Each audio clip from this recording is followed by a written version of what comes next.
Brands Hatch is quite a short track with a nice mix of slow turns and fast sectors. In some places it can get quite tricky and narrow, and to go fast you really need to abuse the curves. After the start-finish line we're welcomed by a blind fast turn, going from uphill to a downhill section, and we can really use the valley to gain a lot of grip and ride the curve.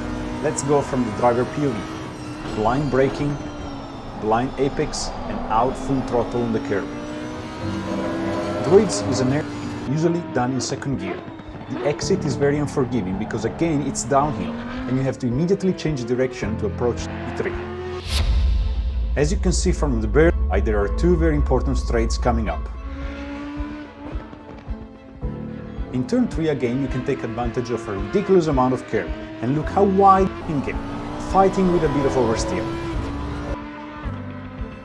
Very late apex in T4, and the surface on the exit it's all bumpy, but it's important to go early on the accelerator for the longest straight of the track. Look at the jumps and bumps.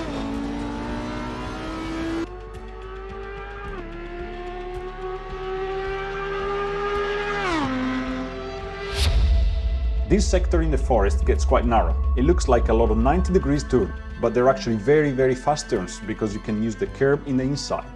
You can even ride 2 tires on the grass, it still results in a valid lap. This is my favorite section. It starts with a really fast turn, it's 3rd or 4th gear, and it uses all of the GT3 downforce. Right after we absolutely destroy Westfield. Uphill and blind turn on the crest of the hill, going again into the grass with the inside wheels. On the onboard it's crazy, I mean you have to aim for the grass. Look how much of the car is outside the track. It's crazy here, it's a blind turn, praying for the apex, cutting in the grass, and I run a bit wide, losing a bit of time. Steering is a 2nd gear turn, but due to the camber of the road you can take a lot of spin into this one. The outside curve is a little bit nasty, just touch it but careful.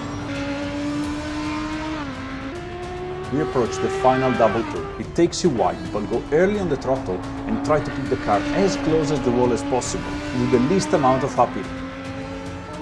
So here it is, a lap at Brands Hatch in Valentino Rossi Audi.